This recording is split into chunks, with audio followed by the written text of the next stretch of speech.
সুপ্রভাত বন্ধুরা। আজ 18 জুন মঙ্গলবার 44 ডিগ্রি তাপমাত্রা মাথায় নিয়ে বেরিয়ে পড়েছিলাম অক্ষরধাম মন্দিরের উদ্দেশ্যে। গত 10-12 দিন থেকে মোটামুটি প্ল্যান ছিল কোনো একটা ছুটির দিনে আমরা অক্ষরধাম মন্দির যাব। তোমাদের মনে হবে ছুটির দিনে মানেটা কি, মঙ্গলবার আবার কিসের ছুটি থাকে? ছুটি বলতে আসলে আমার বরমশাইয়ের ছুটির কথা বলছি। ওর যা কাজ, ও আবার শনি রবিবার ছুটি পায় না, সেই দিনগুলোতে থাকে ওর ভীষণ কাজ। তাই অন্য একটা দিন দেখে ছুটি নিয়ে নেয়, যেদিন কাজ কম থাকে। আজ হলো সেই দিন। আমার আবার এই রকম কারে বা বাসে উঠলেই খুব বমি পায়, তাই নিজেকে শান্ত রেখে ওইগুলো থেকে আটকানোর চেষ্টা। আসলে ঘুমও পাচ্ছিল খুব। এই অক্ষরধাম মন্দিরটি আসলে স্বামীনারায়ণের উদ্দেশ্যে বানানো, যিনি নীলকণ্ঠ নামেও পরিচিত। এই পরম ব্রহ্ম পুরুষোত্তম ভগবান শ্রী নারায়ণ 1781 সালের 3রা এপ্রিল উত্তর ভারতের অযোধ্যার কাছে ছাপিয়া নামে এক গ্রামে মানুষ রূপে জন্মগ্রহণ করেন। ইনি ছেলেবেলায় ঘনশ্যাম নামে পরিচিত ছিলেন।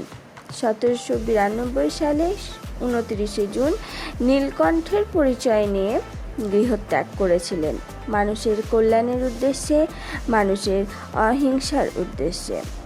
সেই তখন থেকে তার সন্ন্যাস জীবন শুরু। তারপর কঠোর তপস্যা করে জ্ঞান অর্জন করে মানুষের কল্যাণের কাজে তিনি এগিয়ে যান। ওনাকে অনুসরণ করে অনেকের জীবন পরিবর্তন হতে থাকে। এইভাবেই তিনি মানুষের কাছে জনপ্রিয়। দেখুন, আপনাদের সঙ্গে কথা বলতে বলতে প্রায় আমরা চলেই এসেছি।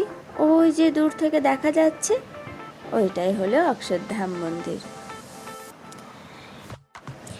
এই শ্রী স্বামীনারায়ণের উদ্দেশ্যে দেশে বিদেশে প্রায় 1000-এরও বেশি মন্দির রয়েছে। এই যে ঠিক এখান থেকেই মন্দিরের চত্বর শুরু হয়ে গেছে। তারপর যত দূর দেখা যাচ্ছে তারও বেশি মন্দিরের এরিয়া, প্রায় 20-25 বিঘা হবে হয়তো, কিংবা তারও বেশি। এই মন্দিরটি তৈরি করতে প্রায় 5 বছর সময় লেগেছে। 7000 শ্রমিক কাজ করেছে এই মন্দিরটি তৈরি করতে।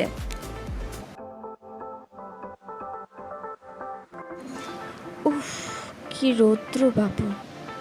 এখানে তো প্রায় 47 ডিগ্রি তাপমাত্রা। এখানে নিয়ম হলো মন্দিরের ভিতরে কোনো রকম কোনো ইলেকট্রনিক্স জিনিস নিয়ে যাওয়া যাবে না, তাই এখানে সমস্ত কিছু জমা দিয়ে ভিতরে যেতে হয়েছিল, শুধু জলের বোতল আর টাকা নিয়ে। আপনি যদি শুধু মন্দির দর্শন করতে চান তাহলে কোনো টাকা পয়সা কিছু লাগবে না, আর যদি প্রদর্শনী দেখতে চান তাহলে বড়দের 255 আর ছোটদের 155 টাকা দিয়ে টিকিট কাটতে হবে। প্রদর্শনীতে স্বামী নারায়ণের জীবন কাহিনী ও নৌকা বিহারের মাধ্যমে ভারতের ইতিহাস দর্শন করানো হয়।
আমাদের দর্শন হয়ে গেছে, এবার আমরা বেরিয়ে পড়েছি বাড়ির উদ্দেশ্যে।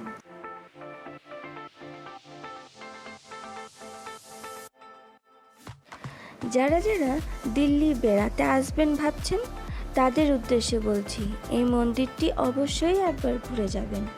নিউ দিল্লি মেট্রো স্টেশন থেকে রাজীব চক মেট্রো স্টেশন, সেখান থেকে আবার মেট্রো ধরে অক্ষরধাম মেট্রো স্টেশন।